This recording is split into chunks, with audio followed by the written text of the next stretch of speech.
And now I'll do a share screen to my notes.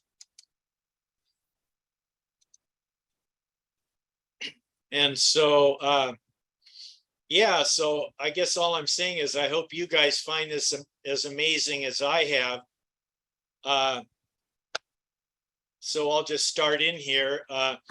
When we consider the signs in the heavens that God speaks of and that Jesus spoke of, it's important to understand the 12 constellations that God placed in the circle of the sky, as this is his story for us. They are for signs and for seasons. So Luke here, I don't know why I've got luck there. Luke 21:25 says, Jesus is saying, and he's talking about the end times, and he says, and there will be signs in the sun and the moon and the stars. And then the verse goes on to talk about, dismay in the nations and the sea and, roaring. But the main part I want to consider here is that there will be signs in the sun and the moon and the stars. Back in those days, they didn't have a separate word for planets. So when they talk about the stars, that includes, the different planets, Venus. Even today, Venus is called the morning star, or and then also the evening star, even though it's a planet, and so that's we call it a planet. But back in those days, they just all they saw was this shining thing going around, and they didn't see it in the exact same way we do, I don't think. I have a question. What's that? I have a question. Yeah. So when was the word planet ever used in the Bible? Like, is there a Greek or a Hebrew meaning for that you would come to say planet? I don't think there is. Yeah, I think that's an invented word. Yeah, I'll get into that. I think you're right. There's one place in the King James anyway that says planets. I don't know about the NAS. In the King James, it's Mazala, which is constellations. So, yeah, it's an English word. Let me see if it's in NAS.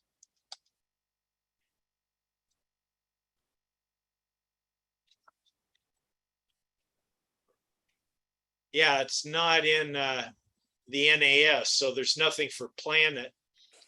And it's not like the Bible talks about planets a whole lot, but still, yeah, it's more of a what you would call maybe a new way of looking at it, But anyway,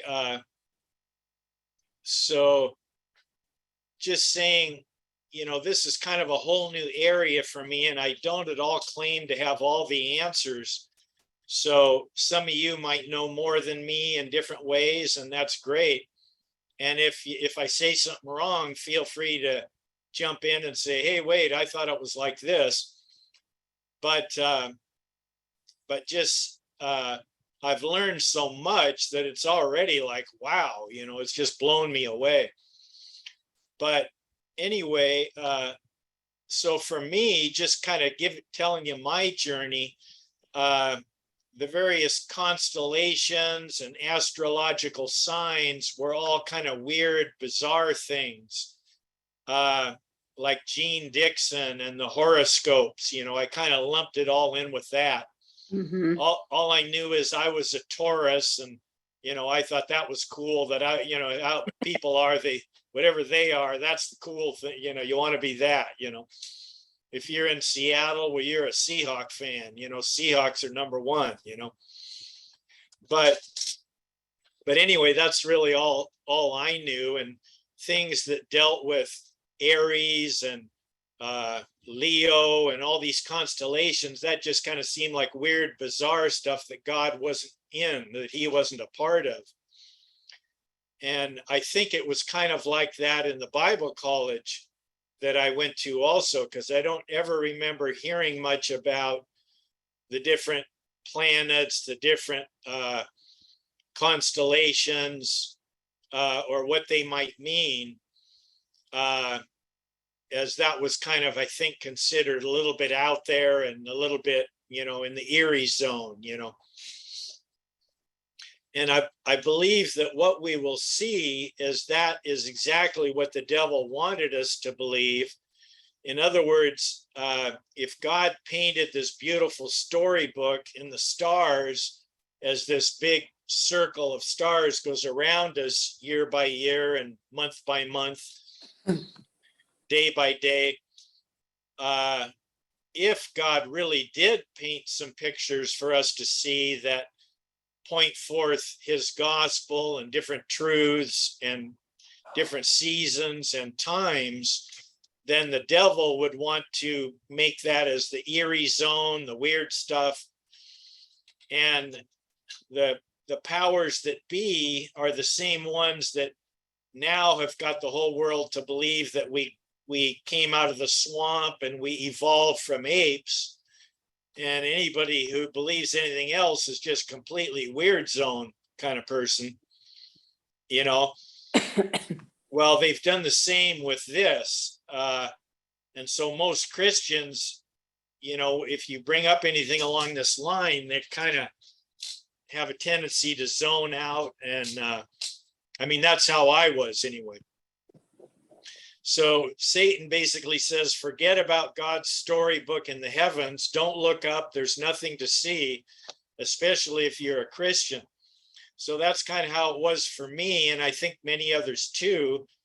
And so, kind of what the devil wanted. Don't read God's story and don't see his signs.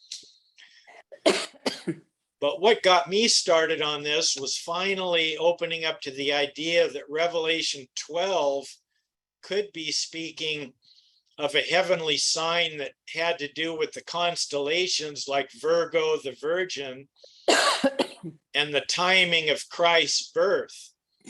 Thanks to Ernest Martin's book, The Star That Astonished the World, which is right here. I don't know if this will come through, but probably not. Maybe if I put it right in front of me, I guess it works. Is that backwards writing, or can you see that? The Star That Astonished the World. So all I can see is your supplement that you have, your text. Oh, right. You probably got to take that down to. Yeah. So maybe I'll show you the book later if anybody wants to see it. Yeah. So that's what got me kind of fascinated in that idea that what John was seeing in Revelation 12 wasn't only talking about the woman and the man-child birth and the moon under her feet, but it was a literal heavenly sign that the woman, which is Virgo, that constellation had the moon right at what would be under her feet, and that happens to happen on Tishri 1 or 9/11 that year, which really looks to be the day Christ was born. Yeah. And so that was just, kind of got the hairs on my back to stand up and gave me the shivers, Yeah, exactly. It's exciting. And then I thought, oh, wait a second, that can't be, because this is, we've been seeing how this is in the seventh head that the man-child is born. The seventh head of the beast has been crowned, and it's all, the 10 kings are there. All these things happen when the man-child is born. And so then I got thinking, well, wait a sec, we're supposed to be the exact image of the man-child, of Christ. We come into his image and likeness. we're a nation born in a day, these are the birth pangs that Jesus talked about. And so then I started thinking, maybe, just maybe, this is a double kind of a prophecy where Christ fulfilled it, but then the man-child will be birthed out also in Virgo when the moon is under the feet. And so that's what kind of got me digging into this. And so that's what we'll see. You know, that's part of where we're going in this train ride here. So just saying, you know, Ernest Martin, that did this book, knew certain things that we did not know at the Chapel Bible College, because like I say, we kind of had a block toward constellations and things like that. We just never, that I remember, looked into it. And because he knew certain things we didn't, he could unearth truth that we did not see back in the chapel. And then, you know, we also at the chapel had certain truths that many do not have, including Ernest Martin. In other words, we have the picture of the man-child being born at the seventh head, fulfilling the birth pangs, and a nation born in a day, and you know, the whole creation groaning, waiting for the manifestation of the sons of God, you know, all those pictures being the man-child birthed out. And so all I'm saying is because we have that picture, we're looking for something out in the future to happen, but because they only see it as Christ, they're not looking in the future. They just think, oh yes, this is a great thing, it speaks of Christ, but it has nothing in the future. So they're not even looking out ahead for a fulfillment. And so anyway, I just say all that to say, you know, it's not like, you know, he's better than us or we're better than him. It's just wherever we can get more truth, we can go further, you know, and the more truth we have, the more the Lord can build on that and take us to the next level. So just saying, we may see things that they are missing because of certain understandings we have. So like I say, Jesus was birthed during the sixth head, but it could be a double application, a double kind of prophecy. And just like Christ, it says, was cut off in the first half of the week in the book of Daniel, that means a week of years, and his ministry was 3.5 years, and then he was cut off.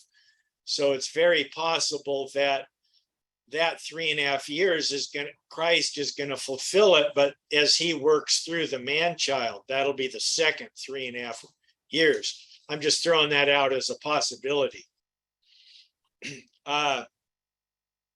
But anyway, the way God does things, it wouldn't be surprising if the man-child birth, a nation born in the day, happens on the same day as what Jesus's birth was. And as I say, we saw that Jesus' birth probably happened on Tishri 1, which was 9/11 or September 11th that year, according to Ernest Martin. It's a little bit tricky because some of those years, you know, they didn't know exactly, you know, like they thought that Jesus was born in year 1. And so that's why they, you know, went, you know, 0. They started the calendar at 1 AD, which means that Anno Domini, you know, the year of our Lord, but they were off by a couple of years. And so, anyway, it's not set in steel as far as whether Jesus was born on 3 BC or 4 BC. It's a little And then also you have to figure, some people don't include the 0 year. And there had to be a 0 year because you can't go from 1 AD to 1 BC. You're missing a year. So anyway, there's kind of some complex things in there. Anyway, so let's start in and see what we will see. One thing that we'll see is that all major cultures have similarities in the pictures and names for these constellations. So whether you're looking in Babylon or Egypt or Jewish constellations that go way back, you'll see Virgo, the Virgin, you'll see Taurus, the bull, you'll see Aries, the lamb or the ram, and you'll see Leo, the lion, and certain others. And yet no historian can track where this came from or how it happened. And so that's a real important point. It's, you know, Egypt doesn't say, oh, we started this and we knew it. Same with Babylon and same with Israel. Nobody, you know, there's some teachings that it goes back to Seth, Noah's grandson, I think he was, or Adam's grandson or son, I mean. But I don't know, my thinking is that God revealed these things to Adam, and then Adam lived, you know, however many, 1,000 years. And so all the sons, you know, for the next hundreds and hundreds and hundreds and hundreds of years would have all had that same understanding of these 12 pictures and different constellations up in the sky. They were real focused on those days. They didn't have radio, they didn't have TV, but they did have these stars going around. And so they were very interested in it and they knew about it. We'll see that from the scriptures. So, but as I say, no historian can track where this came from, but all the major cultures all see it and believe it. And when you look up in the sky, you don't see a lion for Leo, you just see a bunch of stars, you know. And I remember thinking, oh, that's phony. Nobody could ever make a lion out of that, you know. And so it's not like you could really see these, but if God delineated them to Adam or Seth or whoever, because it does say God named all the stars. And so somehow that information had to be conveyed to people, because God, if God named them, how's anybody else going to know what they are unless God conveys that same information? And of course, we go by the Bible. And since the Bible says that God named all the stars, then, you know, it's easy to say, well, that's how this came down.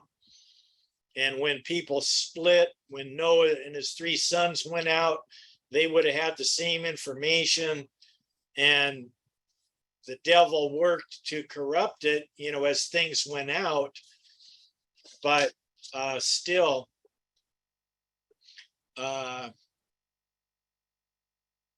so Jeannie, you don't see me because I can see you. Oops, you're muted. That's because I took your little picture down at the bottom so I could see all the text. Okay, I was just So curious. that's why I took your picture down. Now I Okay, see great. you. Okay, no worry at all. Whatever works. Yeah. So anyway, that's a big point, is that they all have this picture, but none of them know where it came from. There's no, you know, source. And what they all show is, I mean, the original, there were 12 main constellations, and everything you know, some of this stuff may seem dry, you know, at first, but it's all laying the groundwork for where we'll start going. So just everybody be patient for a little bit while I work through this so you kind of get it somewhat. And maybe you already know it, but it's stuff that I didn't know about. But anyway, yeah, so there's the 12 major constellations, and probably most of us have heard about those: Taurus, Gemini, Cancer, Leo, Virgo, Libra, Scorpio, Sagittarius, Capricorn, Aquarius, Pisces, and Aries. That's all the horoscope stuff. Right. Yeah. But there's a real, even though the horoscope stuff is kind of getting the weird, like the things the Bible says not to do, but still it doesn't mean, because you're born this day, you're great with money or something like that. And God doesn't want us to look to the stars and constellations as our leaders, and worship them, like the dark side, what God told the people not to do. But at the same time, if there's signs in the heavens and he's warning us and telling us, then that means we need to know what's going on and be ready to see these signs. So the 12 constellations, but then historically there's been 48. So what it is there's 12 main ones, and then with each main one, there's 3 separate constellations. So the way it works is each constellation has 30 degrees. So when you take 30 times 12, that's a circle, 360 degrees perfectly. And so each constellation is kind of attributed 30 degrees. And then in those 30 degrees, there's each one has 3 other what are called decans, D-E-C-A-N-S, or decans. And that's like 10%. So 10%, 10%, and 10% is 30%. So there's 3 extra, what you would call kind of like alternate constellations within each main constellation, up above it or down below it. And so a lot of these are agreed on in the various cultures, but then, with anything, when it goes out, it gets changed, and certain things change and certain things stay the same. So you have to use a little detective work to see, okay, what's going on here? What's the original and what's Memorex, or whatever. The scripture says that day by day the heavens pour forth speech. And then I have a note, well, you can see here, sadly, up until recently, I never heard a word of it. So I was kind of like joking with myself, when I read this verse, day by day the heavens pour forth speech, but I never heard a word they said until recently, To me, it was just all mumbo jumbo going across in the sky. And so as we go through this, as I said already, I don't claim to have all truth on this, and I may accidentally say something wrong, so feel free to jump in anytime. So here, Psalm 19:1 says, a psalm of David, the heavens declare the glory of God, and the firmament showeth his handiwork.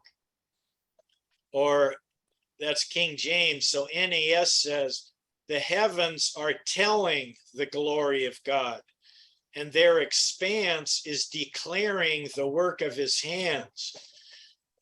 Now, I always looked at that and thought, oh, that just means that, God balled up all these stars and planets and threw them out there. And that's what is, hey, look out there at the vastness of my work. But I think after seeing more about these constellations and that God was the root of them, it's really that the constellations, that's what this expanse is talking about. As you look up and see the expanse of stars in the circle of the heaven up above, that is declaring the work of his hands. There's different pictures. As we've already seen, there's the picture of Virgo with child, and she's, gives birth. And then the next one is Libra with the two scales. And that's saying, he's going to be weighing hearts, or it could also mean, that there was a price it shows the price that had to be paid for our atonement. And that, Jesus had to pay this price in the scales, so there's different meanings you can draw out of these pictures, and that is what's really declaring the work of his hands. As we go down, Leo the lion being poised right above this serpent. And there's a couple other pictures where something is getting ready to crush the serpent's head, but at the same time, its heel is going to be wounded, like in Genesis, where it talks about the serpent, and God says to him, because you've done this, the seed of the woman is going to crush your head and you will bruise his heel. And so those are some of the pictures that we see in these constellations that go by when we understand them. And so what we will see is that it's not just the expanse of stars that declares the work of his hands, but there are pictures given in the 12 constellations that much more clearly show the work of his hands by the stories that they tell. The constellations tell a story in various sections about, well, I already just said that, but serpent being crushed, a lamb, Aries, a fish coming forth in the new covenant. So that's Pisces. That comes forth right after Aries, which the time of Pisces, it's kind of hard to explain, but they last about a little over 2,000 years on the ecliptic. And so Pisces began right about the time of Christ, and that's the fishes, the two fish. And that goes until about now. And then we come into what's called the age of Aquarius, where the sun starts rising in Aquarius, and it's called the precession of the equinox. And it takes, I wasn't going to get into all this, but I'll just explain. It takes 26,000 years approximately. And that's what the Mayan calendar was. It was a 26,000 year calendar, and they figured it was going to end in 2012. So there was a lot of things at 11/11 on 2012. We would then go in, it would be the end of their calendar, and it would start Aquarius, and you'd start all over again. But anyway, those are just little side points, but I'm just saying, it's interesting because Jesus said, I will make you fishers of men. And we know that, the fish was the sign that they used in Rome. And this is the time, 2,000 year church age, the Gentile church age, as it were. And then, so that's coming to an end because it's been, around 2,000 years. They don't have an exact line, on all these things, just like the constellations. They don't really have a, okay, now it's this and now it's that.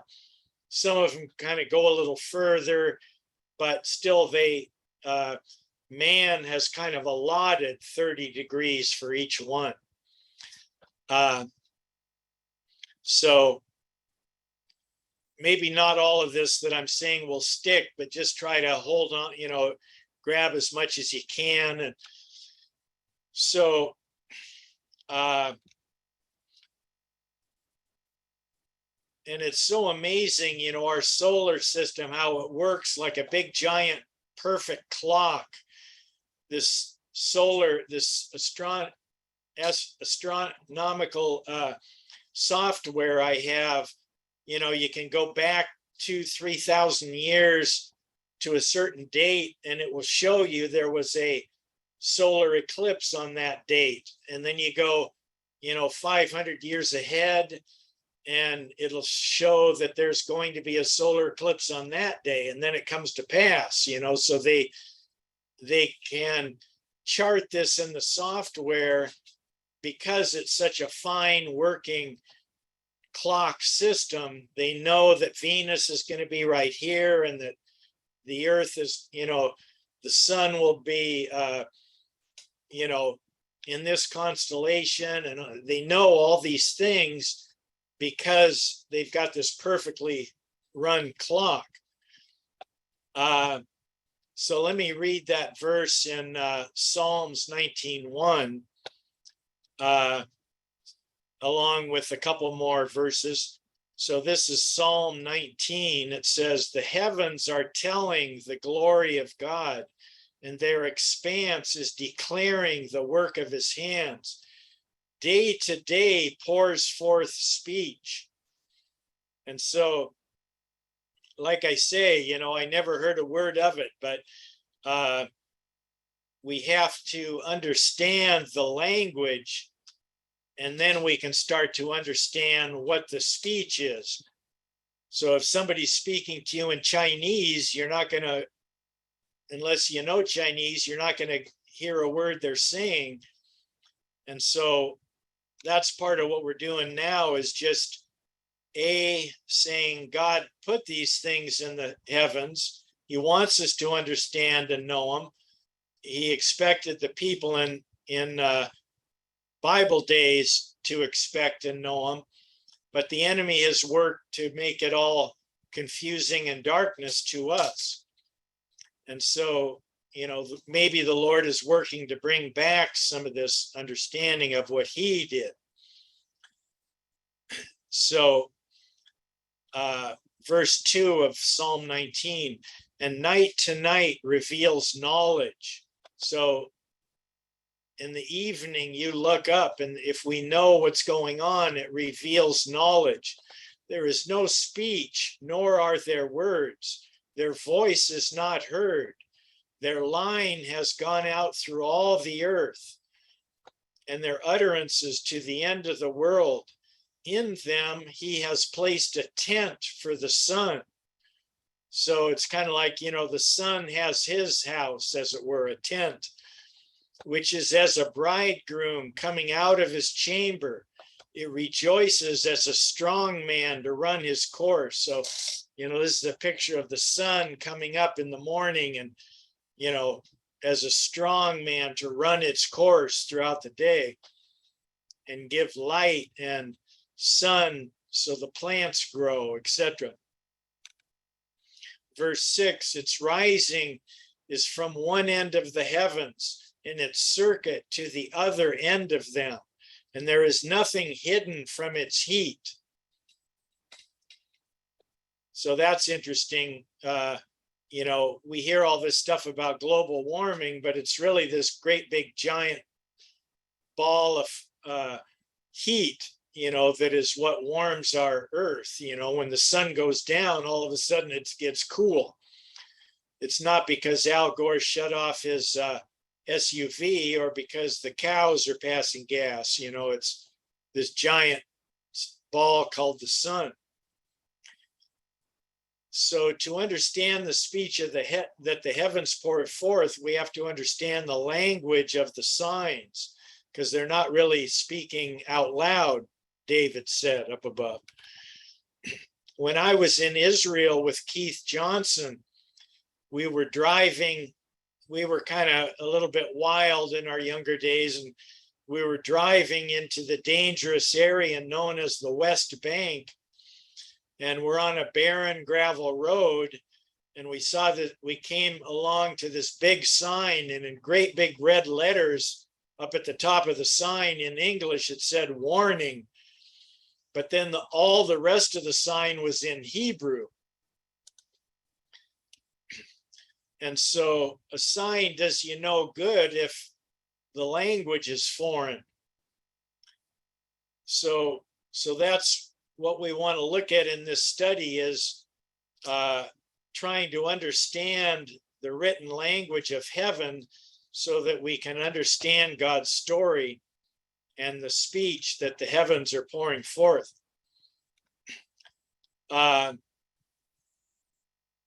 So anyway, you know, the sun doesn't look that big to us from here, but that's because at least science tells us it's 91 million miles away. It's 1 million times bigger than the Earth and very hot. Well, I already covered that, but so let's look at a few scriptures. Did you ever find out what that sign said, what the warning was about? No, once we got to there, we kind of looked at each other and said, maybe we better not go up here anymore, you know? Yeah. So we hung a Yui. But anyway, so Job, this is Job. It's God in Job 38:32. And God is speaking to Job. Remember, Job was kind of complaining and bringing God down to his level in a sense. And so God is just, you know, kind of teaching Job, you know, hey, Job, I'm a little bit higher than you know, trust me, you know. And anyway, so God says, canst thou bring forth Mazzaroth in his season? Or canst thou guide Arcturus with his sons? Or as NAS says, can you lead forth a constellation in its season? So here God, you know, causes these constellations to go across the sky. And he's telling Job, can you do this? Mm-hmm. And then God says, and can you guide the bear with her satellites? Now, these are two different pictures that have come down of the same constellation, Arcturus with his sons. But the point is that God, this is a constellation, one of the deacons. So it's not one of the main constellations, but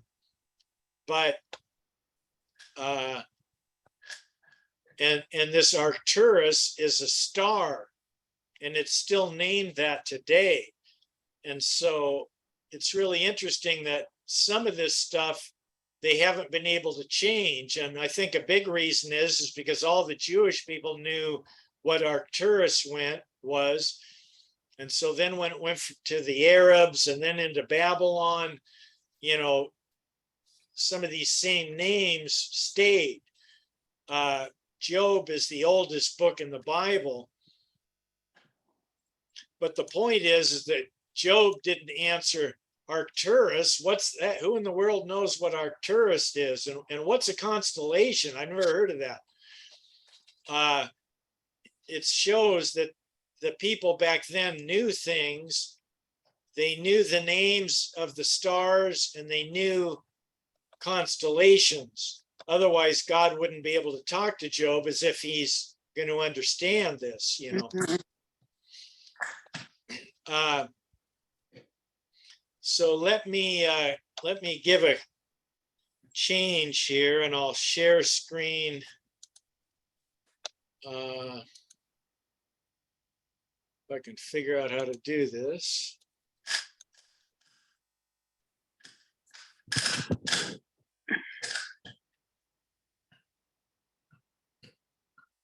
Okay, so here is my Starry Night software. Is this showing up okay? Mm-hmm. For me. Okay, great. Can you guys see it? Lori, can you see it, Lynn? Yes, yes. I Lynn? see it. Lori. Oh, yeah, Lori, but Lynn, can you? Oh, she can't speak, remember? She traded viewing Okay. for seeing these. So, Okay, yeah. great. Okay, so anyway, this is what the Starry Nights software, and I'll just kind of, so this you can see up here. If you can see my cursor, this is today's date, August 21st, 2022. This is what the sky looks like in the morning. Now I'm going to put labels on these constellations and planets so you can see. And maybe most of you already know what these all are, but so here's the sun.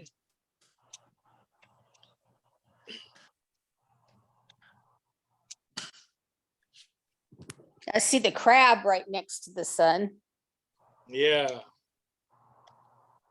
What is the crab called? Cancer. That's the Cancer, crab. right. So the sun is now in Leo in the morning, well, all through the day, really. And so, if you're born August 21st, that's where they say, oh, you're a Leo. Now, I'm going to hit M. We'll go forward a month and see now we're September 27th. So now we're in, let me bring this up, in Virgo. Okay. And then hit another month. It'll jump forward another month. So now we're October. You can see we're just coming into Leo. I mean, not Leo, but Libra, the scales. Yeah. Let me turn this dark so you can see these better. And then I'll hit the screen. I just took away the. Oh, yeah. There you go. Yeah. I took away that's way the better. land. So this, I think this line here is like the horizon. And you're looking, if you went out onto your back patio, then this is kind of what you would see. The sun rising over here, and then the sun setting over here. So now here's Venus. Now this green line is what's called the ecliptic. And it's what all the planets and, these constellations are kind of connected to. So the planets all go, plus or minus 8 degrees. So here you can, if you can see, I'm going to hit D, so we'll go a couple days ahead. See how Mercury and Venus and this is the sun, this real bright one here in the middle, but these two little bulbs, I don't know if you can see those.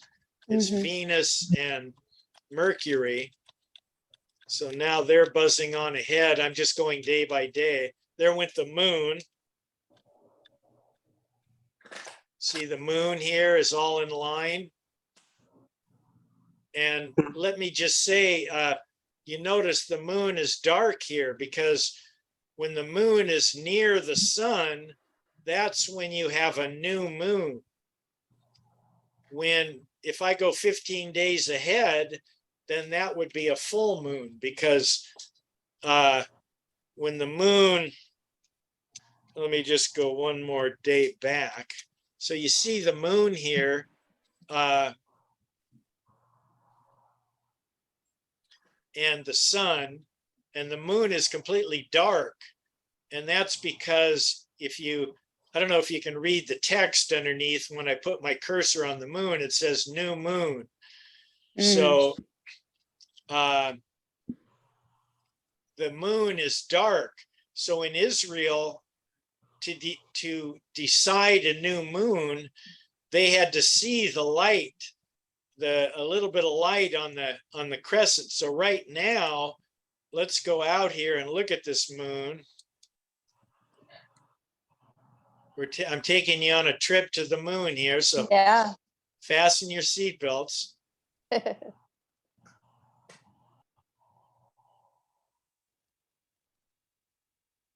So you see, they wouldn't be able to identify that. There's just no light, even when we're looking this close.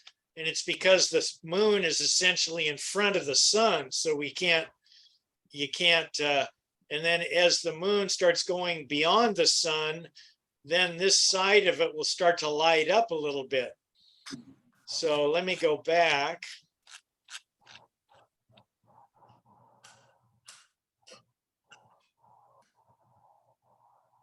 And I'll go another day forward. Well, I'll go 2 days forward to make it obvious. So even here, so this says it's 1.85 days old. And that's about when in Israel, they would send people out to look at night. And if they could see the edge of light, then they would declare it a new moon. It was very important to them because on a lot of months, the 15th day of this new moon was a feast day, or, you know, and also even the new moons was kind of an important day for them. So let's buzz out now and see. Now, of course, they couldn't buzz out, but I'm just doing this to show we'll see a little more light around that edge now that we're a day or two beyond. See? Does that? Oh, yeah. Yeah. Yeah. Okay, good. And so, So cool.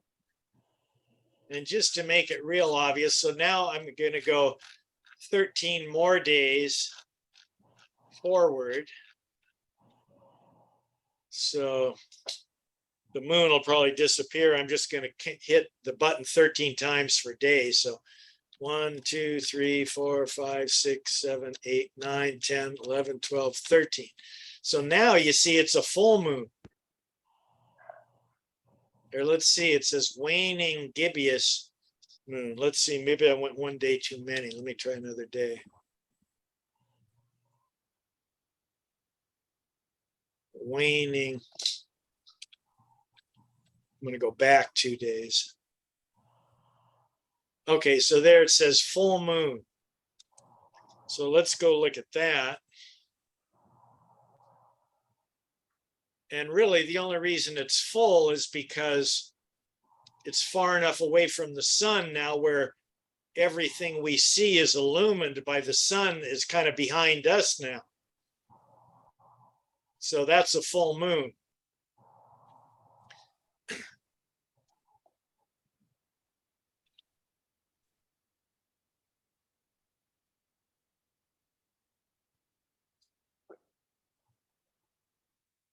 And you see Mars here,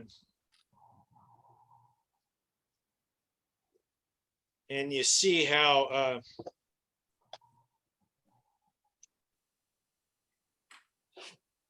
sometimes this moon would be right in the middle of Taurus horns.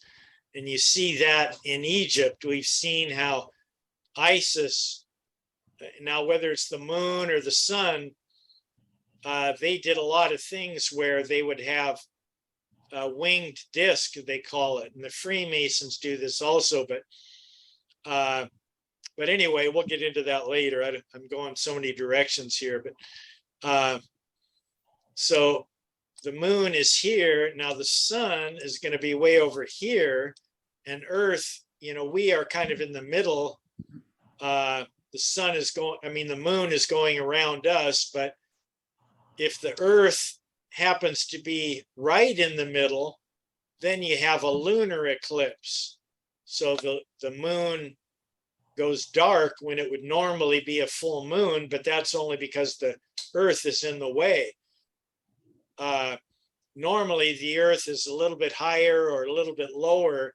It's so that the moon is full instead of being blanked out by the Earth. So anyway, I'm just kind of throwing out some different things that we'll be running into as we look at all this. So here's the sun. And so I'll go another month. So we hit December. So January, now it's in Sagittarius.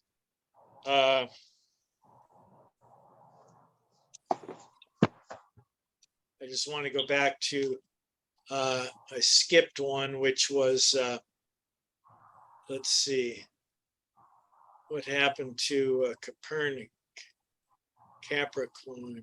Oh, it's up ahead. I'm sorry. So December, January is kind of when Sagittarius, that's the guy with the arrow. And then Capricorn is, I don't know if you're able to see that very well. This thing, it's kind of hard to drive sometimes. It won't let you get things level. But see Capricorn, it's a picture of a goat. And they say it's kind of like a goat that's been slain is the picture. And we have the two goats in the Bible, where one was slain and the other was set free. Well, they say this is the one that's kind of pictured. He's fallen, he's wounded. And then, but he has the back end of a fish. And I'm not sure what to say about that. I haven't learned if that's real or Memorex. Like I say, some of these things have been added and changed, but a lot of them are real and haven't been changed because God named them in the Bible and certain, he was able to protect it, just like the scriptures, he was able to protect the scriptures because we had certain copies go into Rome, certain ones go into Alexandria, certain ones, in different lands. And so you can compare, and if anybody changed anything, you can say, oh, well, Rome might have changed this verse because of this, So it's, now look here, this is kind of cool. You see this comet. They know when these comets, so February 7th, 2023, there will be this comet. So I'm going to just go hour by hour and see what this thing does. Now, maybe I better go day. Let's see.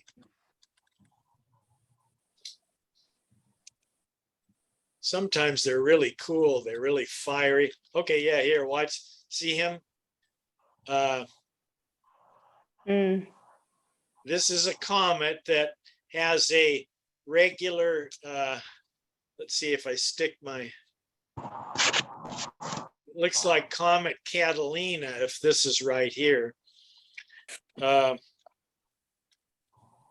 they have these different circuits they go on.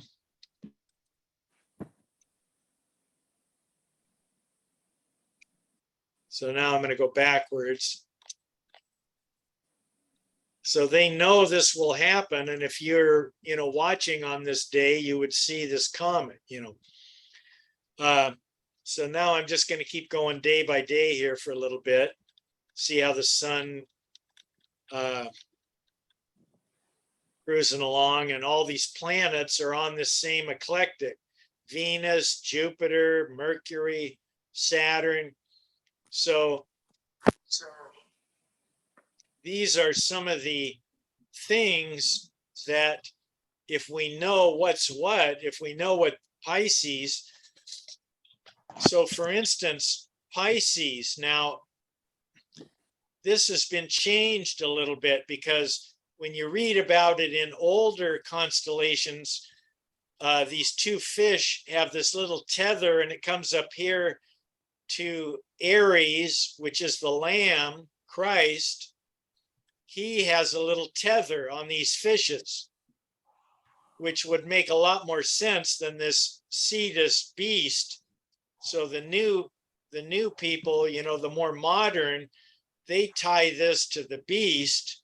So these two fishes are kind of connected and tied to this beast. But in the older ones, it kind of comes up here to Aries, these two little straps. And so different people try to say, well, what do these fish represent?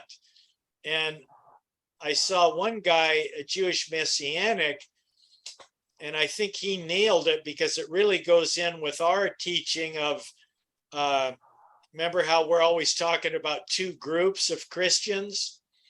And he was saying there's the one group of Christians that want to go straight up to the Lord, That's what this fish is representing, or those who go up in the rapture. And the Lord is connected to both groups. You know, he has a leash, as it were, on both of them, trying to lead them, but he knows there's two manner of nations, as it were. This other one is just swimming along with the eclectic, you know, tied to this world system, as it were. And so this is the 2,000-year church age that we are in. And as I say, this ends, or it either has ended or is ending sometime. You know, they argue about it. Well, it's in another 100 years, or no, it already happened.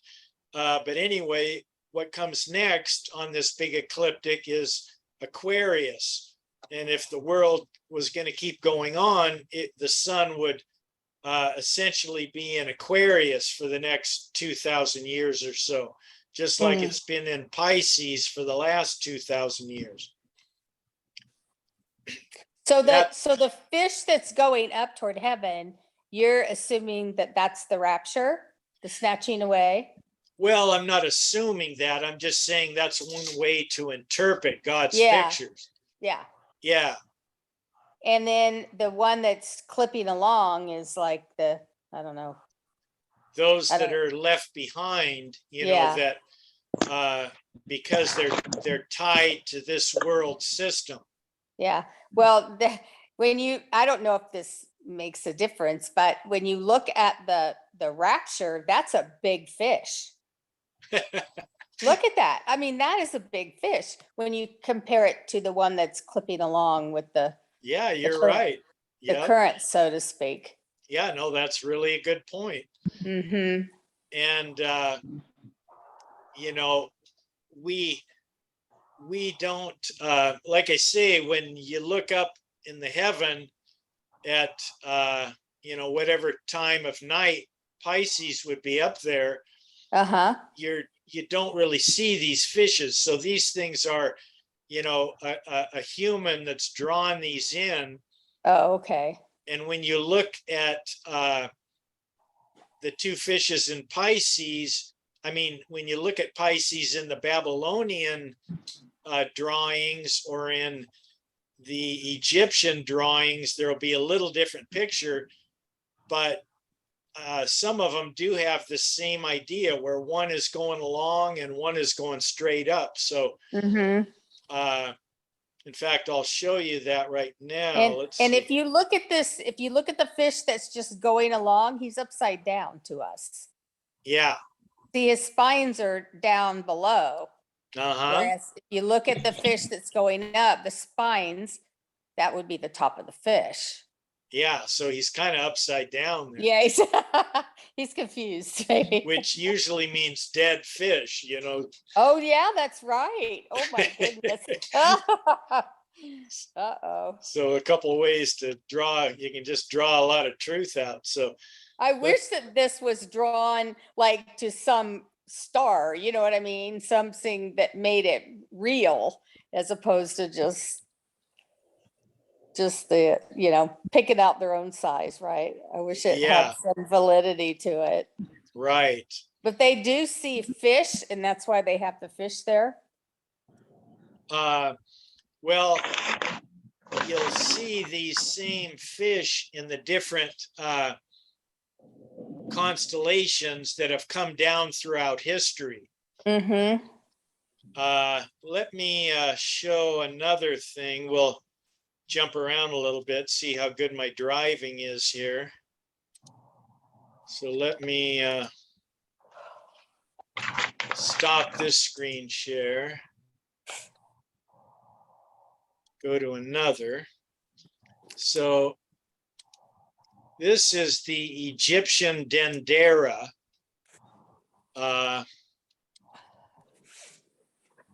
So notice here, see Pisces? See the two fish? Oh, yes. And they're tethered to, I'm not sure, but this, well, this was probably Aries here.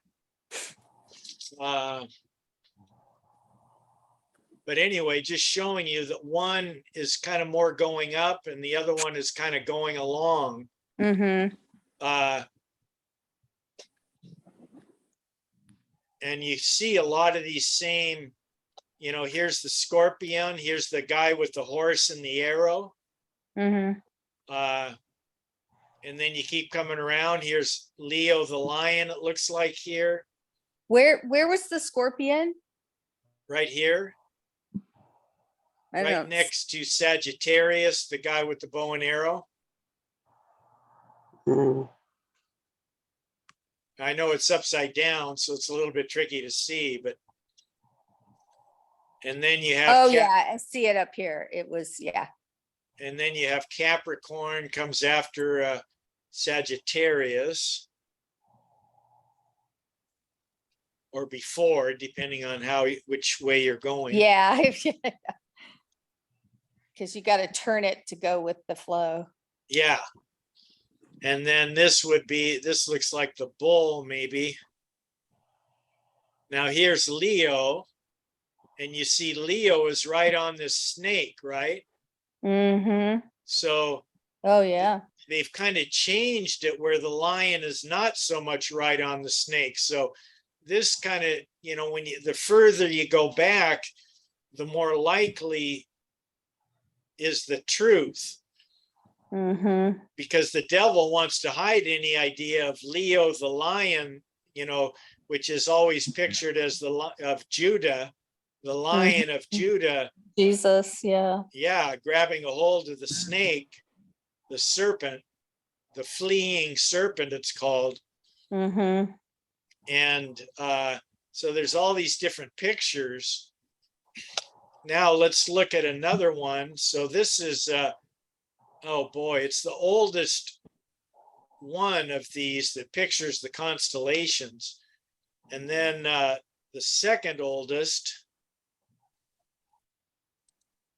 I'll show you another one here.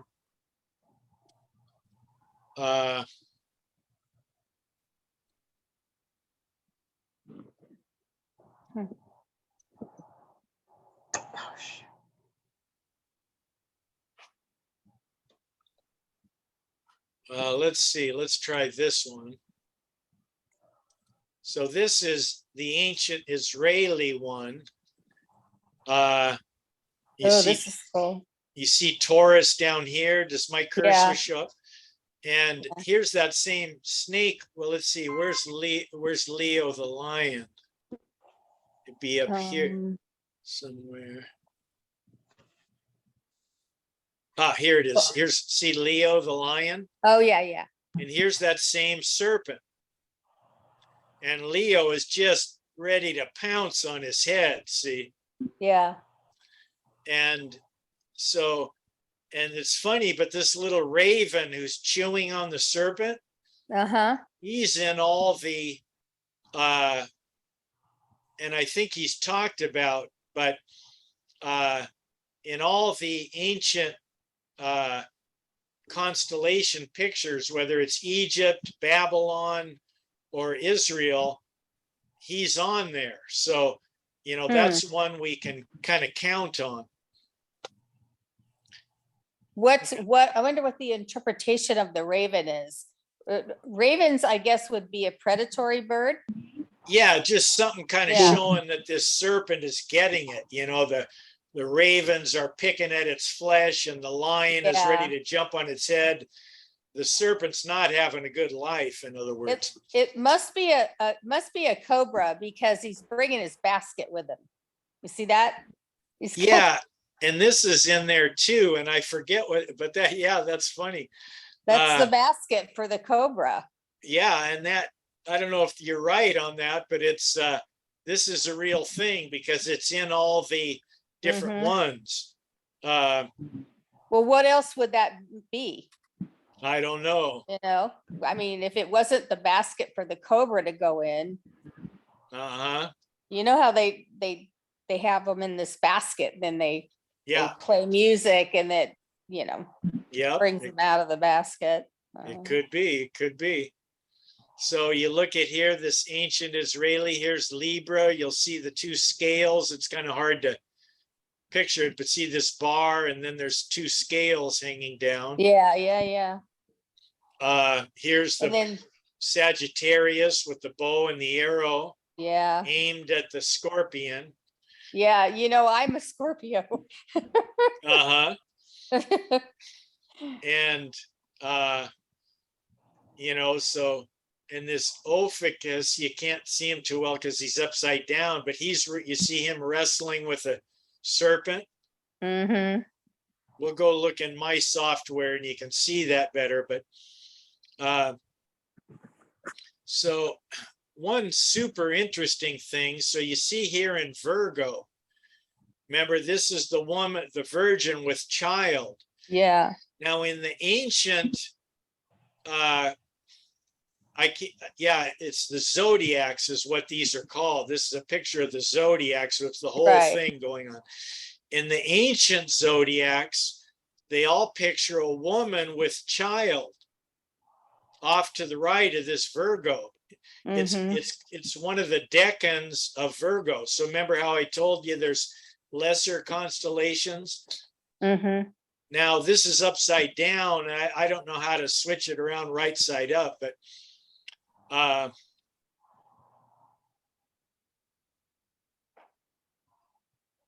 anyway, you can see this woman is seated with a child.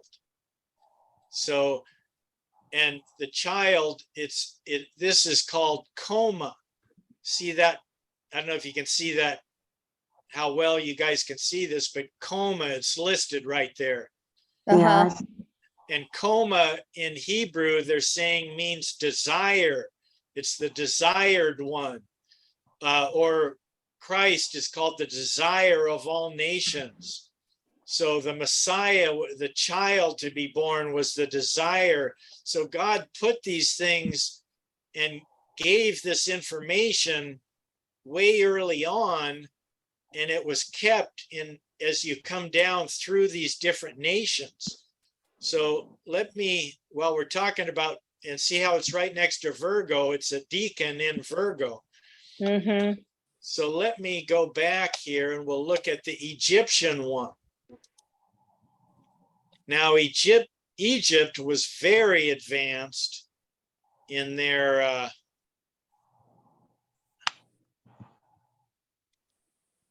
in the pyramids and all. They're learning new stuff about them all the time. About how the pyramids, you mean? Yeah, about how much Egypt knew and what the pyramids meant and all that kind of stuff. Yeah. And Yeah. how they were tied into, you know, certain stars and constellations and all this kind of stuff. So let's go look. Now we're looking at Egypt. And let's see. And is this an older, the previous one was older, right? Yes, this is the oldest one. Oh, this is, okay. Yeah, this is the Egypt Dendera. Okay. And this goes back, I thought I had a date on here, but it's like definitely a couple thousand years before Christ kind of thing. Mm-hmm. Mm-hmm. Now I'm looking for the woman with child right here. Oh, yeah. It looks like she's holding a little baby or something. And she's Yeah. right next to Leo. See, remember, Leo happens and then Virgo is right after. Yeah. So here she is right in the right timing, and a woman with child. Now, Egypt changed this because they didn't want to have, you know, each nation kind of wants to make it somewhat their own, and that they are the big shots, you know, whatever. So they changed this a little bit to what their belief, which was Isis. So they had this as Isis and Horus. Oh. And so the corruption starts to come in. Mm-hmm. Then as we come down to Greece and Rome in, well, I guess it was Greece under Ptolemy. Now this is interesting history and you can read about it. and I'm jumping way ahead of myself, but I think this is important to see. So this woman with child that was called coma, which in Hebrew meant desire or desired one, was changed to long hair. Now, in Greek, the word for long hair is komao. So when Paul says it's a shame for a man to have long hair, he says komao. And so what happened, there's a story, kind of a long story, but so Ptolemy was this big king, I believe, of Greece. So this is before Rome. And a couple hundred years before Christ, he went out to battle, and his wife was afraid that he would not return. So she cut off all her beautiful hair and made it like a wig and took it into the temple and said, I'm doing this as an oath, probably to the gods, because they weren't, there was no Christ at that time, and they're in a heathen nation. So that, please return my husband safe. I'm giving all my hair as an oath. So he came back and he was all angry because now he's got a bald wife. And not only that, but somebody stole the wig out of the temple, the area where it was. And so Ptolemy comes, and, when things like that happen, some people are going to die. Well, his court astrologer, and they had these back in those days, said, oh, hey, the gods have accepted her offering, and now coma is komao. It's your wife's wig. And so let me go switch screen again. And so about that time, let's see, where is my Starry Nights? Starry, starry night. Painter.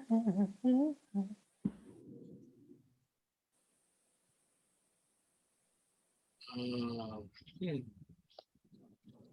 me get rid of this. Hopefully I don't lose anything here. Okay, just 1 second, sorry. Oh, I know, I see, I'm hitting the wrong button. Okay.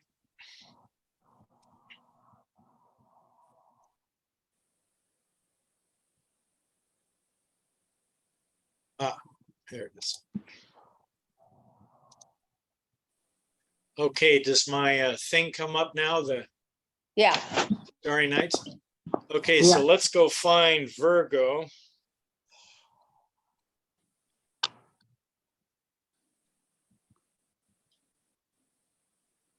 Okay, why is that not working?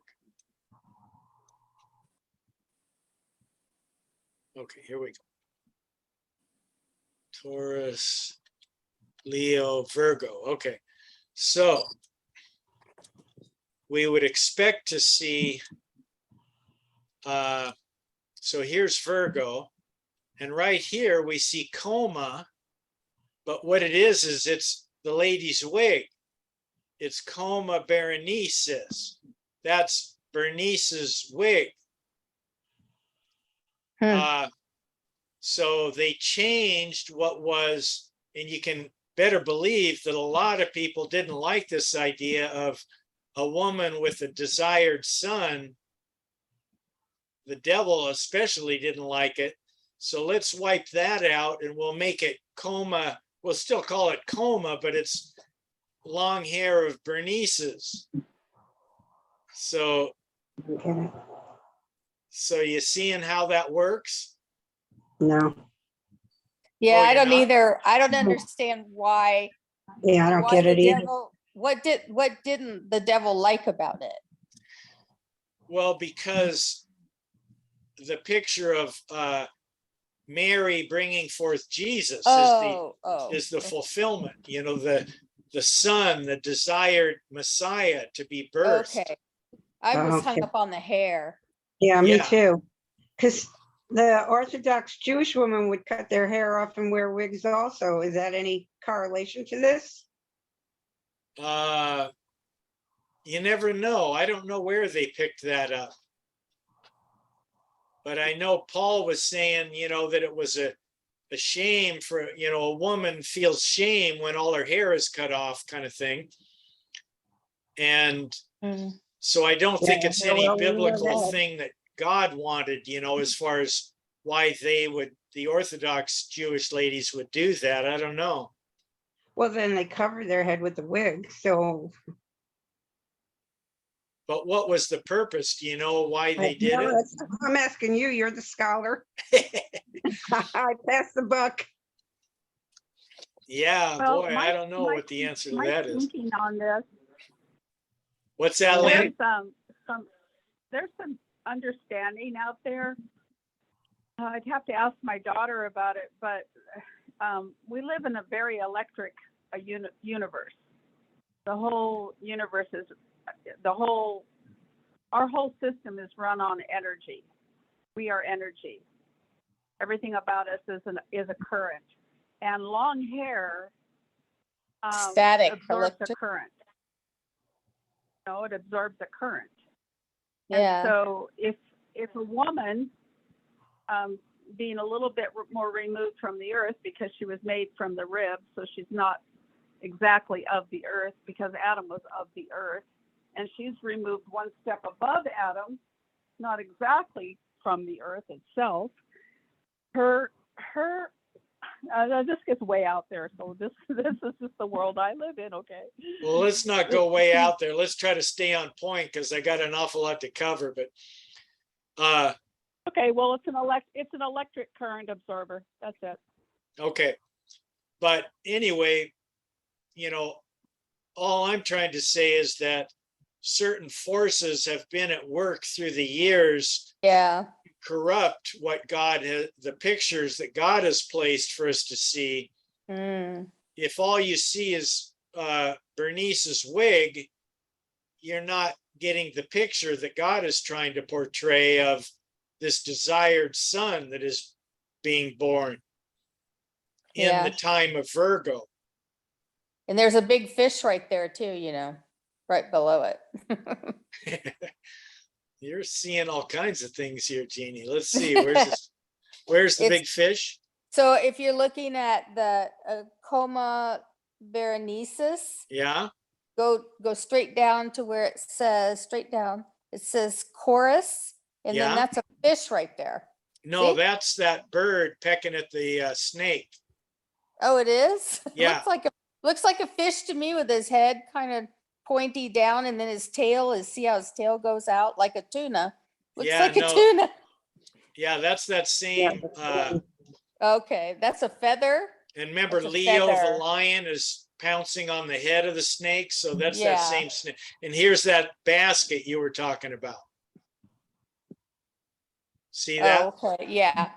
Well, that's funny. This feather is it's a feather, right? You're right. It's a feather. What do you mean a feather? I wish you could see where my finger is. Okay, see where the light blue lines are drawn? Right? Leo?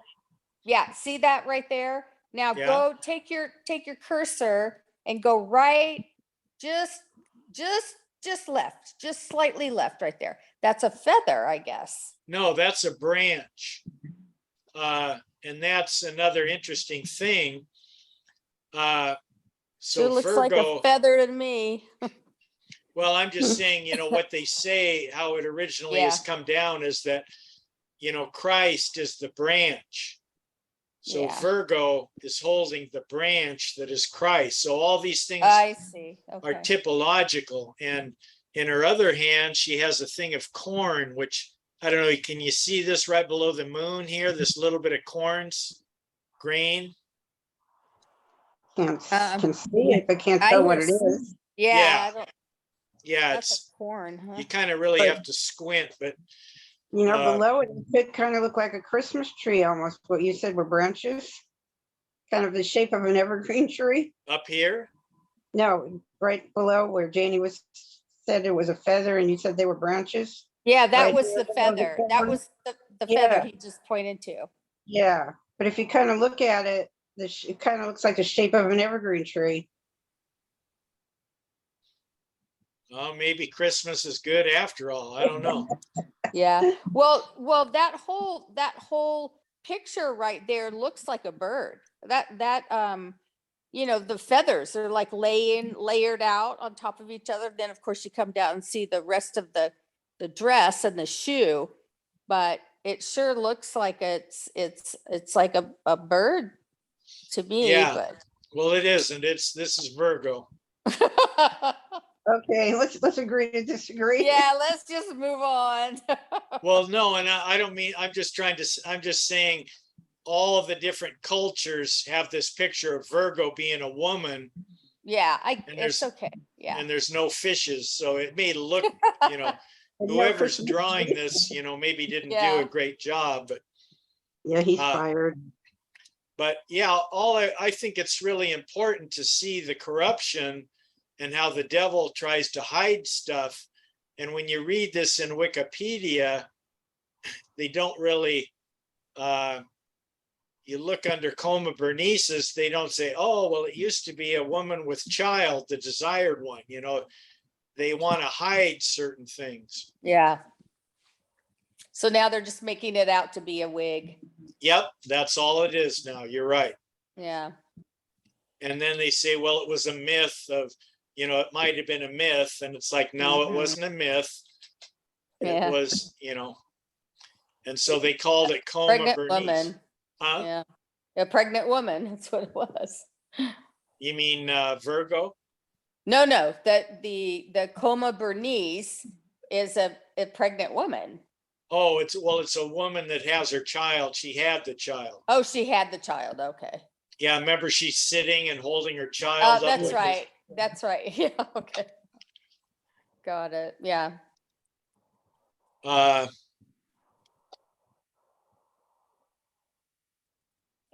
So here's another picture.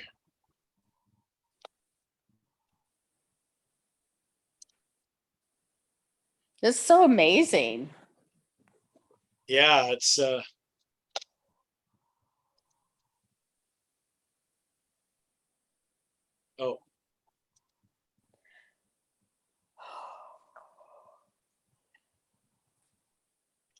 Okay, hopefully I'll be able to get you over here.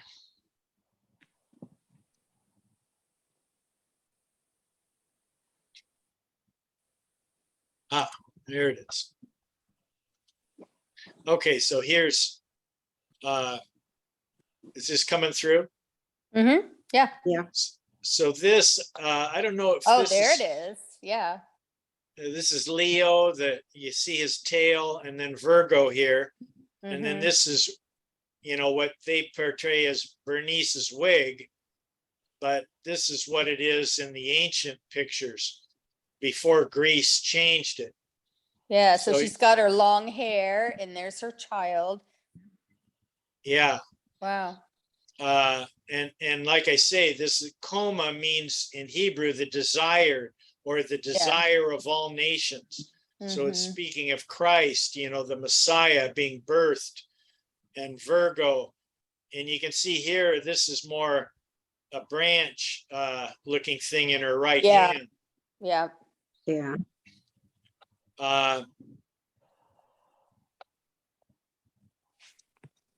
So just buzzing around to some different things.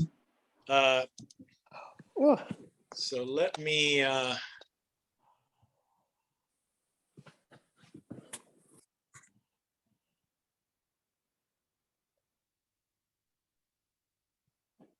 Those are so cool.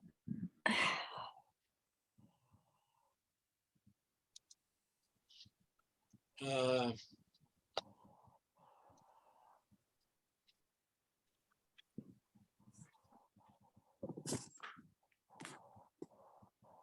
What are you doing? Okay, let me see if I can show you this.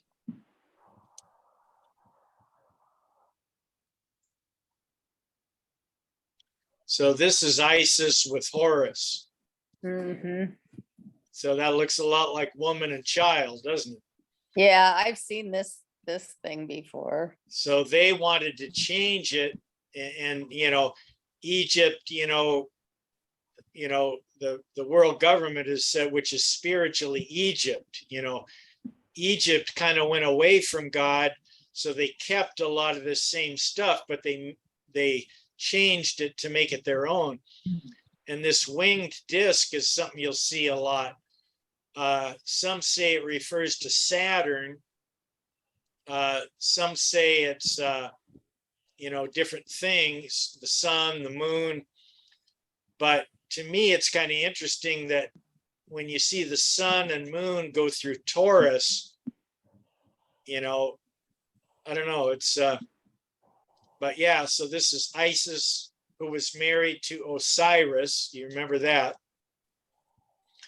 And then Horus was the one-eyed, the sun that they Yeah. were to bring forth. And he's pictured as one-eyed because I think it has to do with, the sun and the moon. The sun is the bright eye and the moon was darkened. So his two eyes, one was bright and the other was dark. Mm. And they, but all this stuff has come down, and he was the god of silence, or the god of secrecy. And in Greece, he was named as Harpocrates, which means the god of silence. And then the Marx brothers, Harpo, who could not speak, Mhm. that's what he was named. That's why he was called Harpo, because that goes back to Harpocrates. Oh, huh.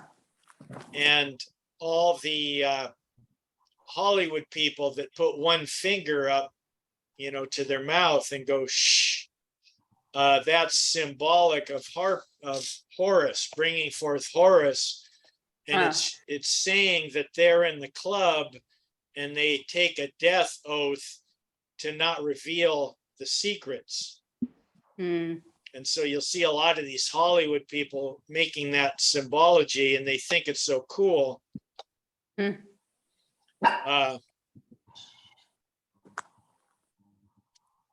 But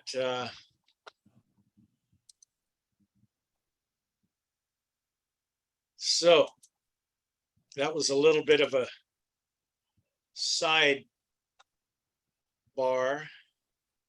Now let's go back to my notes for a minute.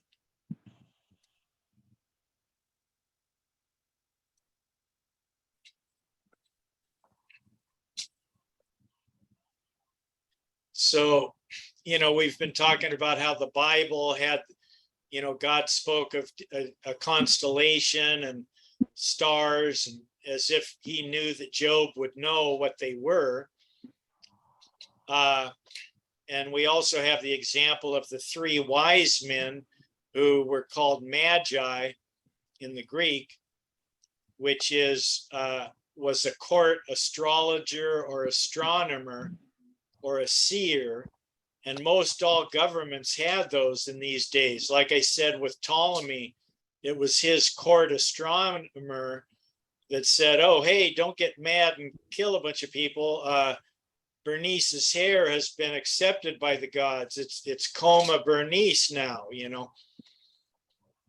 And anyway, so some of them were completely heathen and others were godly, like these three that came when Jesus was born. They were high degree astronomers, and they were convinced by certain signs in the heavens that the King of the Jews had been born. Yeah. So, AKA the wise men. yeah. And so, you know, we've been talking about signs, and if we can read the language, we'll, you know, if it's Chinese, we can't read it, but we're trying to learn a little bit. Okay, what's this language, and what are the signs that we're going to be looking for? Now, these three guys were good guys because we see that they were bringing gifts and gold, and they came worshiping when they saw that God had brought forth the Messiah, because this is the fulfillment of the woman with the desired one. The King of the Jews had been born. And so they left the east and traveled and came to Jerusalem, and they were asking, where is he that was born King of the Jews? So I'll read this little bit here. Now, after Jesus was born in Bethlehem, and by the way, this isn't, you know, 3 days later, this is from the best I've seen, it's about 2 years later. So Jesus would have been a little child. So You mean when they reading this came? again, it says now, When they yeah, came? when the what wise the men wise came. men came? Okay. Yes. Yeah. So now after Jesus was born in Bethlehem of Judah, in the days of Herod the king, behold, the Magi arrived. And like I say, I can miss a point here and there, but I'm giving you the gist as best I remember it. And there's certain words that are used, and I think this is the one where when they came to him, and that's why Herod wanted to kill everybody 2 and below, because it wasn't that he was born, you know, 5 days ago. Yeah. This was sometime later. Mm-hmm. So starting out again here. Now, after Jesus was born in Bethlehem of Judea, in the days of Herod the king, behold, Magi arrived from the east, and they arrived in Jerusalem, because that was the city, you know, the capital of Israel. And they're saying, where is he who has been born King of the Jews? For we saw his star in the east. So scholars debate this to this day, like, what could this have meant? But they saw his star in the east, and we have come to worship him. And when Herod the king heard it, he was troubled, and all Jerusalem with him. So all of Jerusalem was troubled when these great wise men came into town saying, hey, we, you know, now you'd think that they would have already known by, you know, the angel proclaiming at birth, and the shepherds, you know, coming. But it appears that by this time they had kind of forgotten, or maybe it wasn't that well announced. Hard to say, but all Jerusalem was, and the word for troubled here is like shaken, or it's agitated, like when you shake something in a glass and it's agitated. You might say shaken, not stirred. Sorry, I couldn't resist.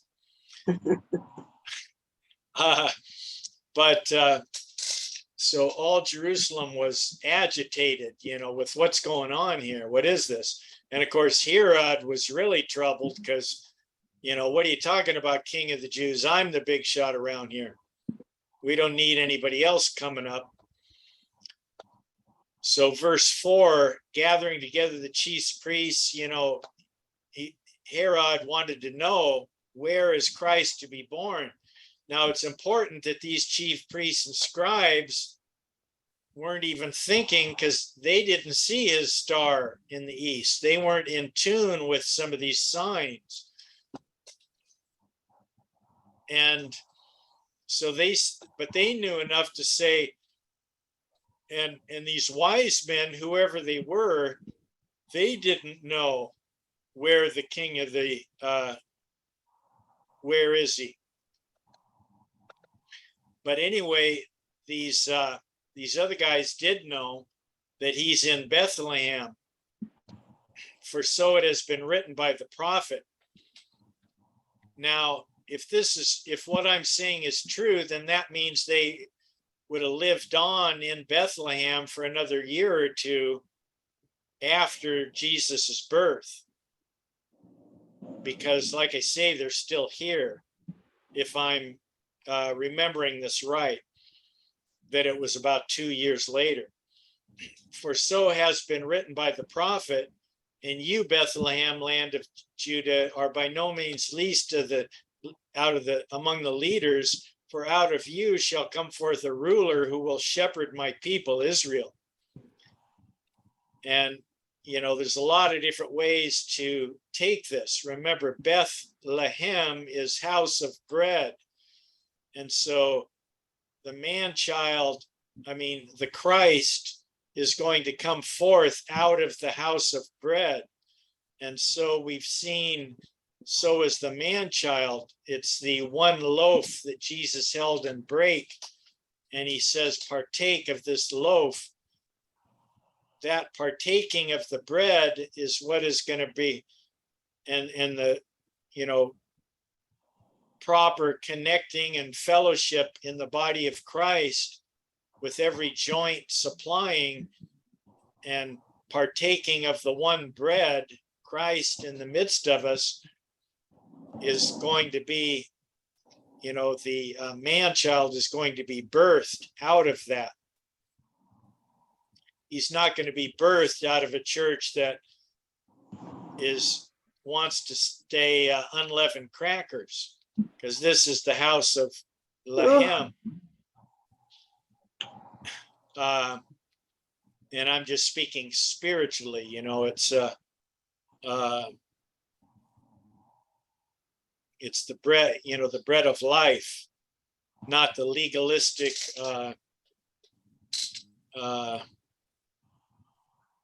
Roman Catholic Church, or whatever you would want to say.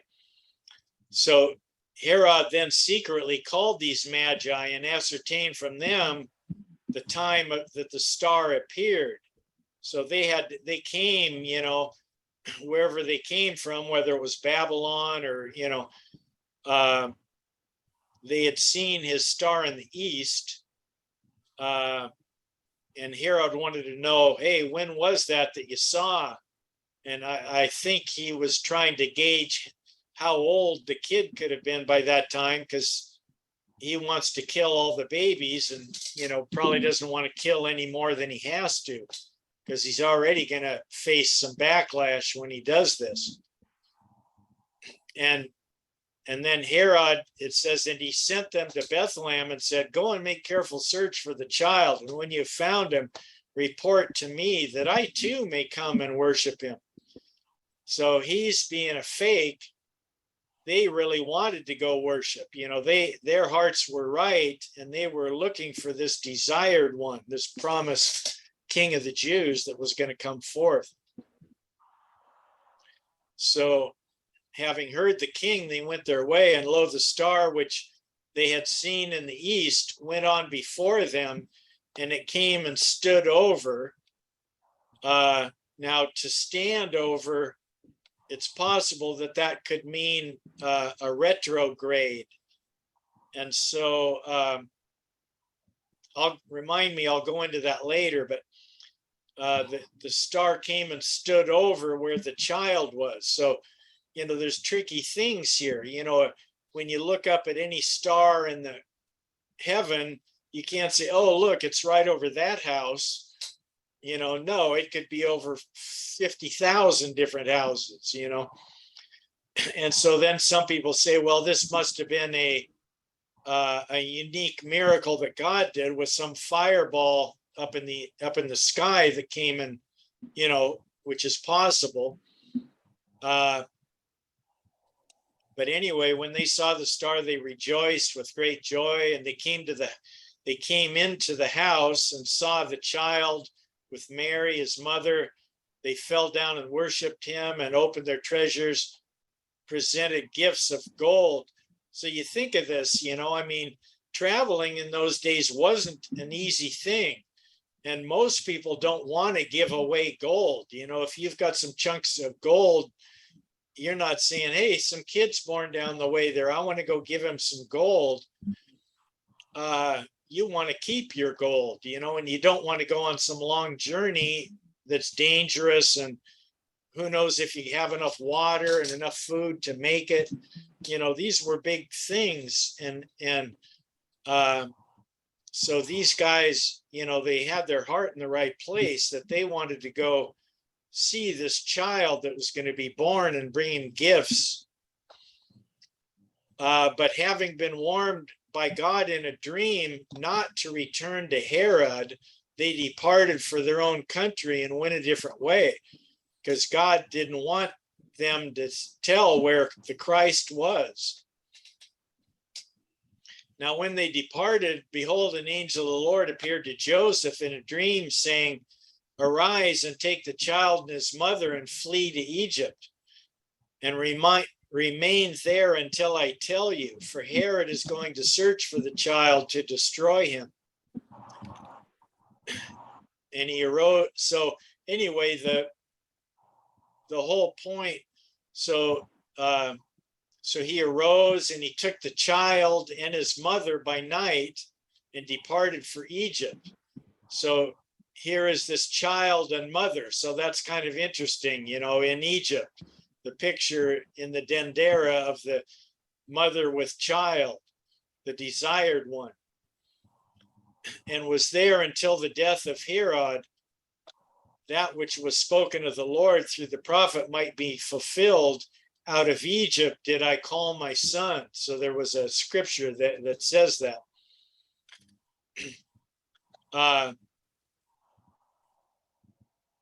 So Egypt kind of pointed it their way, that, oh yeah, that's got to refer to Isis and Horus, So the point of all this is that there was some kind of sign or signs in the heavens that God showed forth when the Messiah was born.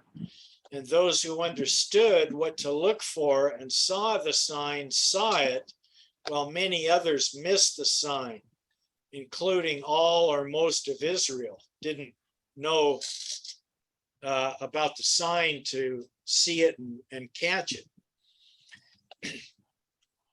We also know, of course, that God condemns the worship of the stars, or this astrology type beliefs, thinking that the stars guide our lives on a daily basis, depending on your birthday.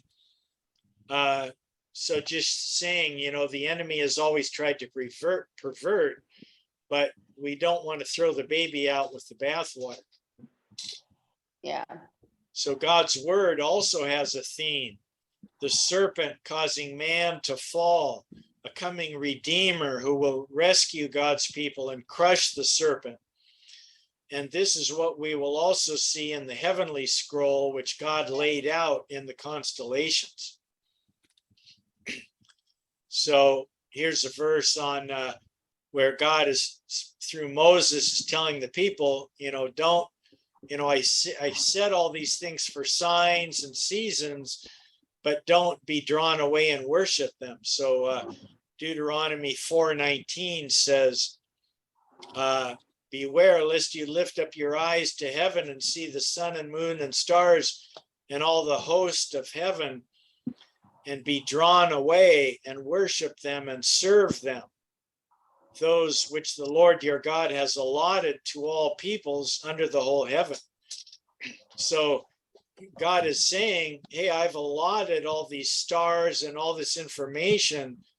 I've allotted them to all the peoples. It went out to Babylon, it went to Egypt, but don't be drawn away and worship and serve them. And this word here, where it says the host of heaven, that is picturing the constellations going around like as an army. It's like a marching host of God's plan, going around and bringing forth God's plan, from in typology, as it were.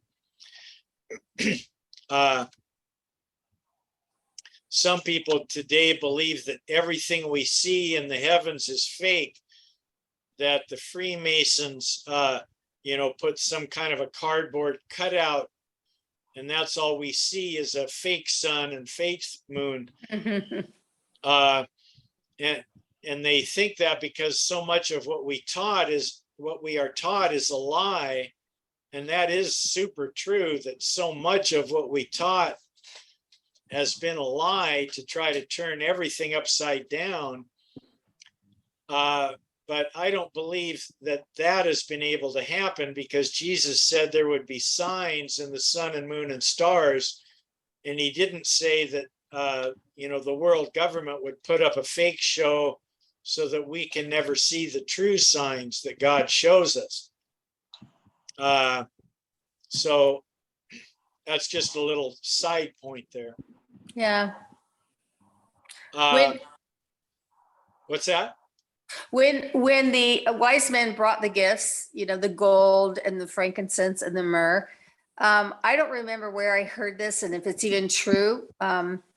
Wasn't the myrrh intended for Jesus's death?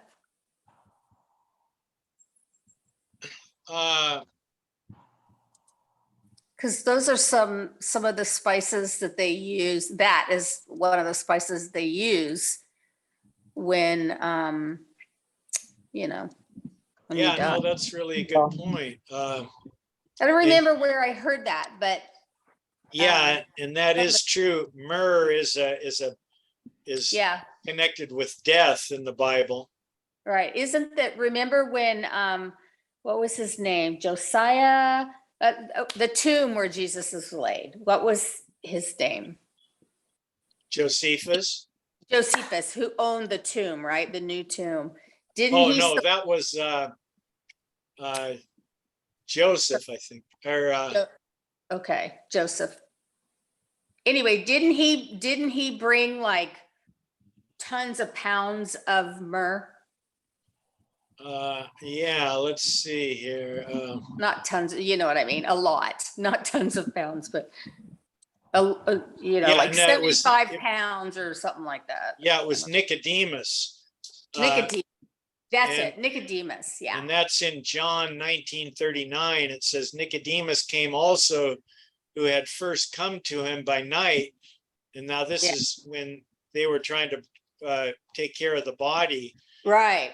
before Sabbath set in. Yeah. And Nicodemus is carrying a mixture of myrrh and aloes, about 100 pounds weight. Yeah. Okay, good. That's where that, yeah. Okay. Yeah. And also when Jesus was on the cross, they tried to give him wine mixed with myrrh, and he did not take it. So I'm not sure what the reason of the wine and the mixed with myrrh. I thought everywhere in the Bible, it seems to say vinegar, in different translations, it talks about vinegar, sour wine. That's what it was. Yeah, well, Sour. NAS is pretty good. Yeah, the Greek actually does say to mix with myrrh. So it must be for pain, perhaps. Right. Yeah. I think you might be thinking of another verse. There's another one where I thought he maybe did take a sip. I thought he did, yeah. Where they And- put it on a rag and they held it up to him. Yeah, and that was the vinegar, sour wine or something like that. yeah, when wine, I think my understanding is when wine gets old enough, it becomes vinegar. Yes, it does. And yeah. so they weren't, but yeah, I'm not seeing that in the New Testament. Let's see if King James has it. Yeah, there we go, King James. And the soldiers also made a game of him coming up, offering him vinegar. So yeah, they were probably doing it to, I wonder why NAS doesn't have, NAS says sour wine. Yeah. No. So what's the scripture and what's the verse? Luke 23:36. Okay, Luke 23:36. It Thank So you. if does. they, sorry, if they brought myrrh, which is used for embalming, were they foretelling already? They knew that Christ was going to be killed? He was already killed. This is after they got him down off the cross. The three wise men who brought the The frankincense. myrrh. Oh, Yeah. oh, you're back on that. Yeah, I get you. Yes, because it was prophesied. Well, Yeah. yeah, Jesus is gonna die, you know. I think that's a really good point. I think I've never heard anybody talk about that, but I'll have to look into that because, right after Virgo, you have the scales, which some say talk about the price. You would weigh, that's how they would pay for things on those scales, and the whole price of humanity, this desired sun, the very next constellation is the scales. And so, it's his death. He's going to have to give of himself to pay the price of atonement. So, yeah, I think that's kind of Yeah. amazing. I've never heard that or thought of that. So, Good old Google says, since embalming was used for death, it was something set aside for kings. Christ receiving this gift was spiritually significant since he's our king. huh. So yeah, they must have somehow known. So you're saying Google says it was a gift for kings?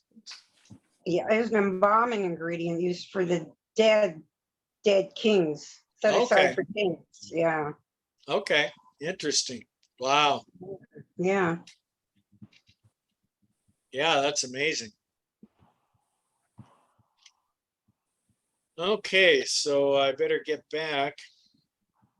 I forget where I was. There's so many sidebars to go down. I know. I'm sorry about that. I had to know because No, it that was was in my interesting. head. Yeah, no, I didn't mean it was a negative sidebar. That was good. Yeah, that was good. So let me go back to my notes. Have I been on my notes this whole time? Is that what I'm sharing? Yeah. Yeah, Okay. yeah. So yeah, I just read Deuteronomy, and yeah, I was talking about the host of heaven. Oh yeah, I was talking about everything being fake. Yeah, in the sky, the moon and the stars. Yeah. Yeah. And so there has been a lot of fake constellations, like the Freemasons, of course. They've put up a square and a compass. So now those are two constellations. So, and those weren't from God. That's just them shoving their stuff up there. 12 new constellations were introduced by Kaiser and Hauptmann around 1600, like Hydra. Now, Hydra goes way back, but what these guys did is they made it into a 5-headed beast. I don't know if you noticed that the last time we looked in my Starry Night software, the one that Janie was thinking was a fish on the snake. That snake had like 5 heads, but in the ancient zodiacs, it only has 1 head. It's just a 1-headed snake. So when it says, this guy created Hydra, no, he didn't. He just created a 5-headed Hydra so they could change it, And then Triangulum, that wasn't one God put in. That's the, again, the Freemasons and the Phoenix, they're getting all their stuff jumbled in up there. Or I should say the enemy is trying to put all their stuff up there. And then the Hevelius guy added 7 more in 1690. He tried to add 3 others, but they were not accepted. So now there's international agreements on what the borders of the constellations are. So all the nations had to kind of agree.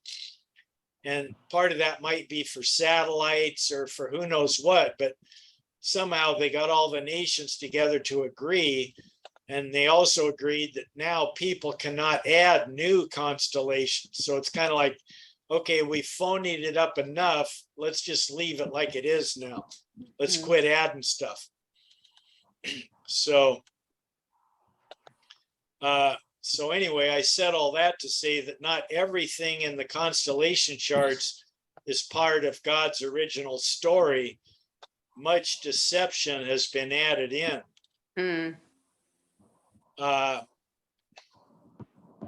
So many cultures, including Israel and at various times, venerated the planets and the constellations so much that they worshiped them, whether it was Venus or Saturn or, various Sirius, the dog star, these different things like Egypt. That was a big one for Egypt because, and I think the Bible references Sirius, as I remember. But anyway, they noticed that when Sirius came up every year, that was when the Nile flooded. And that was a big thing for them because, as I remember, the Nile would flood for 100 days. So all their farmland would, be just doused with water. So they needed this drenching. So they would, worship this dog star, because when that star came up, the Nile would flood. And so it was like one of their gods, as it were. And of course, the occult brings that down to us today. So now we've got Sirius, television, Sirius radio, it's, there's a lot of serious kind of stuff. It is named after this. And also in those days, they venerated the constellations and stuff because they were farmers who had to know the times and seasons based on the stars and constellations. Otherwise, they might they might have a sunny day and think, hey, let's go out and plant, but they're only in February or something. And then they get a late freeze and all their plants die. So, they had to be careful. And then, of course, the Israelites, they had to offer the first fruits of the harvest. So at the time of the Passover. So if it's called the Abib, if the barley was not just starting to ripen around the first of the moon, of the new moon, they would add another month and say, okay, this is Adar 2. And Nisan we're going to have to push Nisan off a month because in the Jewish, they're a lunar based, they didn't have 365 days. They had basically 29 and a half day months. Sometimes it would be 30, some months it would be 29. But if you figure 29 and a half times 12, that only adds up to 354. And whereas a year is 365. So 11 days would kind of slip every year. And so because of that, every 3 years or so, they had to intercalculate, is called, where they have to add another month in. And they did that they did it 7 times every 19 years. So it was about every 3 years, they would put another month in. That way it would keep them from sliding, because eventually, you'd have, it'd be December and now the wheat is starting to grow or something, it would get them all messed up. So, anyway, just some interesting things to tie this all together.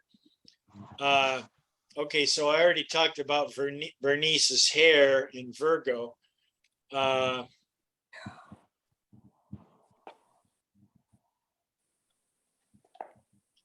So when Jesus spoke of signs in the heavens and the sun, moon, and stars, the Greek word Jesus used for stars is plural, and BDAG says it's astron, which can mean a star, but it's plural when Jesus used. So I think he's referring to constellation, because that's what BDAG shows, is the word can also mean constellation. So these signs that we're going to be seeing may be relating to the constellations, just like John tells us that there's going to be a woman with child, and that's this Virgo constellation. So there's going to be signs in the sun, the moon, and the stars, the astrons, which can refer to constellations, says BDAG. Freeberg says the same thing. He says astron, star, constellation of stars. And then he gives Luke 21:25. Luke 21:11 says there will be earthquakes, various places, famines, there will be terrors and great signs from the heaven. So great is mega. And sign in Greek here means sign, indication, or token. So there's going to be indications from heaven, signs, tokens. A couple more scriptures. Genesis 1:14. Then God said, let there be lights. So this is way at the beginning. Let there be lights in the expanse of the heavens. So this expanse that goes around up in the skies. And let these lights separate the day from the night.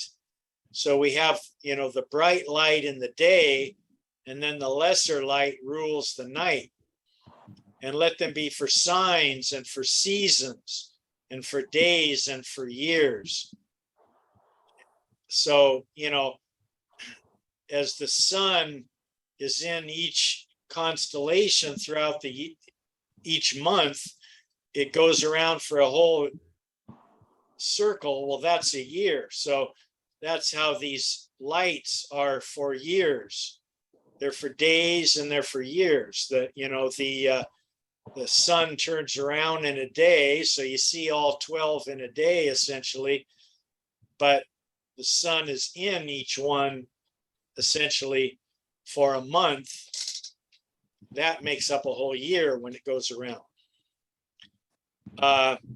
So the next verse, and let them be for lights in the expanse of heaven to give light on the earth. So that can be spiritually speaking. If there's signs, these sun and moon and stars, and they're giving light, they may be giving knowledge and spiritual light at the same time, if we understand the language. The Hebrew word for sign is oth, O-T-H, and it means a sign, a omen, or announcing things to come, or a warning. A sign can be any of these, and it can point to good things coming. We just need to understand the language of the sign. The word for seasons in this Greek word up here, where it says that these lights are for signs and seasons, the word seasons is moed in Hebrew, which was used for the appointed times or meeting with the Lord. So these moons, remember, it would be a full moon at the Passover and Pentecost. So God called these, when he called the Israelites and said, you come together 3 times every year for a moed, for an appointed time, a meeting with the Lord. That's what this is referring to. It's translated eorte, E-O-R-T-Y is how it would Englishise, but it's a Greek word. So in Greek, whenever it spoke of these 3 religious festivals, Passover, Pentecost, and Tabernacles, in the Greek, it would be this Greek word eorte. Eorte was never used for just a feast of, hey, let's go slay the fatted calf and have a big feast. You would never use eorte. That was set aside for these 3 religious meetings with God. But it's not this one time in Genesis, it's Kairos. Remember, Egypt, the main city is Cairo. Well, that's where this comes from, Kairos. And it means time or appointed time or meeting of the Lord. So, but the Hebrew is definitely moed here, and it refers to God's appointed times in the festivals, which were a meeting with the Lord. And this is real interesting because we are called to a moed, an appointed time, a meeting with the Lord. So here's 2 scriptures showing that. 1 Thessalonians 4:17, God is still calling from the heavens and calling us with these lights and to a meeting with him. So 1 Thessalonians 4:17, then we who are alive and remain shall be caught up together with them in the clouds. Now, the is not in the Greek here, so it's caught up in clouds to meet the Lord in the air, and thus shall we always be with the Lord. So that's the rapture there, as clear as can be. The Greek literally says we will be seized in clouds into a meeting of the Lord in the air. So this is the moed that we are called to. He is calling us to a meeting of the Lord, a moed. But at midnight there was a shout. So this is another one, Matthew 25:6, with the 5 virgins, the 5 wise virgins, says at midnight there was a shout, behold, the bridegroom, come out to meet him. And again, the Greek here is come out into a meeting of him. So that's how the Greek literally says, where it says come out to meet him, come out into a meeting of him, is how the Greek is read. So, wow, I see I've gone 17 minutes too long already. So let me put some circles here so I know where I left off.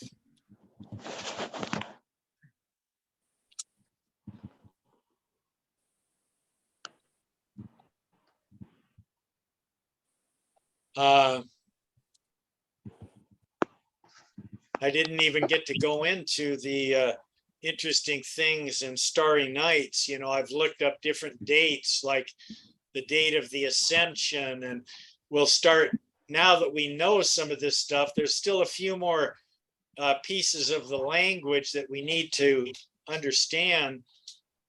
But once we see it, then we'll start seeing the language and understanding, and we can go back into starry nights and see what is out ahead and see some of the things that happened in the past. So I think you'll find it super interesting. Yeah, it's really good. Sometimes when you get so much information at one time, you lose some of it because it's like overload.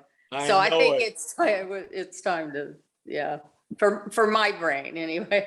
No, we're all done, so don't worry about that. But But yeah, hopefully, you know, even if 70% of all that sticks, it's enough to continue on, and Mhm. you'll really start seeing the pictures. It'll Yeah. get real. It gets Fascinating. yeah, it gets real easy coming up. So Yeah. Oh, good. Yeah, I love this. I've just always liked astrology, and yeah. yeah, See, where I grew up in Florida, Central Yeah. Florida, we had a brand new little neighborhood, very small houses that was being built. And so there was nothing around there. And there was gazillion stars. You could just see them everywhere. We'd find the Big Dipper and the Little Dipper and all these things. And that's a it's good point, because wonderful. you know, it's hard for us to see the stars because there's a lot of city light and stuff. Yeah. Yeah. And back in those days, they didn't have any of that, so they could really see the heavens in a Yeah. lot better. Yep. So- Orlando, you could see the lights from Orlando, which was about 24 miles away. And that was just, Orlando was not nearly as big as it is now, but that was a little disturbing right there. You see this big blob where they couldn't really see a lot of the stars, but it was amazing. I mean, it was so much fun just to look up. Yeah. Amazing. Yeah. Yep. Okay. Well, thank you light all. pollution, we call it light pollution. Yes. Thank you all. I better close so the Yep. meeting is not too long, but I did hit record, so I think we're okay. Yep. Good. Much love. Much love. Thank you. God It was bless you. Excellent. Excellent. God bless you. Oh, thank you so much. I appreciate it. Bye, Alex. Bye, Jeannie. Bye.